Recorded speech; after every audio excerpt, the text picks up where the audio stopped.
Antimicrobial agents, we have different terminologies here. Antiseptics, the substance which will kill or prevent the growth of microorganisms. The term is specific for the preparations intended to be applied to living tissues. Disinfectant is the agent which will prevent the infection by destruction of pathogenic microorganisms. So this is used with reference to inanimate objects. Now germicide, in a broad sense, it is the agent which will kill the microorganisms. And then we have bacteriostatic agent, it will inhibit the growth of bacteria. So they will not kill but arrest the growth of bacteria. Now what should be the properties of ideal antimicrobial agent? It should have antiseptic germicide activity, non-bacteriostatic activity. Then it should have rapid onset of action and it should be sustained.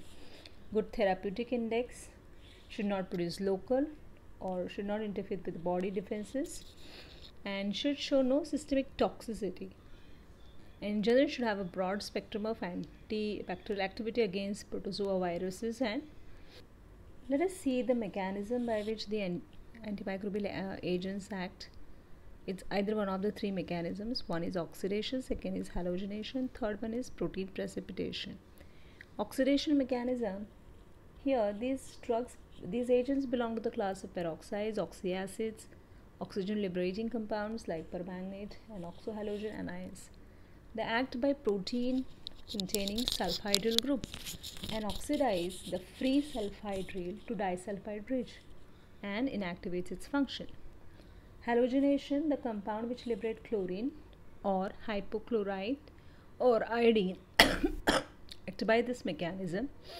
So they act on the peptide linkage and alter the potential, and that is how that kills the bacteria or microorganism. Protein precipitation, we have many metals in the cationic forms exhibit protein binding. The nature of the interaction occurs to the polar group of the protein that act as a ligand, the metal act as a Lewis acid. Let us talk about the compounds acting by oxidation mechanism. We have hydrogen peroxide, which is solution, colorless liquid, slightly acidic. It decomposes in contact with the oxidizable matter, reducing agent when made alkaline or even standing.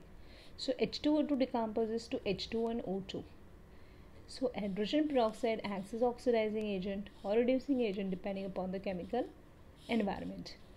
In oxidation reduction, now it will be in oxidation it will accept 2 electrons, H2O2 plus 2H plus, and 2 electrons gives twice H2O.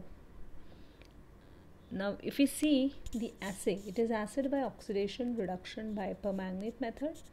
Sample of H2O2 is dilated and to the aliquot of the dilute sample sulfuric acid is added, and this is titrated with potassium permanganate till faint pink color is obtained. So as you can see the reaction, 2KMnO4, 3H2SO4 and 5H2O2 gives K2SO4, MnSO4, H2 and 5O2. Uses, if you see, hydrogen peroxide is mainly used for its antiseptic action. The antiseptic of the germicidal action is by oxidizing mechanism. As we have seen in the above reaction, when H2O2 comes in contact with the enzyme catalyst in the abrased or the cut tissue, the enzyme brings decomposition of H2O2 into water and oxygen, and this oxygen which is liberated act as oxidizing agent on bacteria. So the antiseptic action is associated with the mechanical cleansing provided by the rapid release of oxygen that helps in removal of dirt, bacteria and cuts and wounds and act as antiseptic. If you see the properties, it occurs in the form of dark purple color monoclinic prisms, almost opaque with blue metallic luster. It is odorless, and when heated it precipitates and decomposes at higher temperature. Potassium permanganate solutions are used for antiseptic, antibacterial. It is anti-infective due to the oxidizing properties. The antibacterial action is depending on the oxidation of proteins of bacteria or tissues. It leaves a stain on the skin. It acts by destructive oxidation process for all the organic matter. Its use is restricted for external purpose only. Potassium permanganate also acts as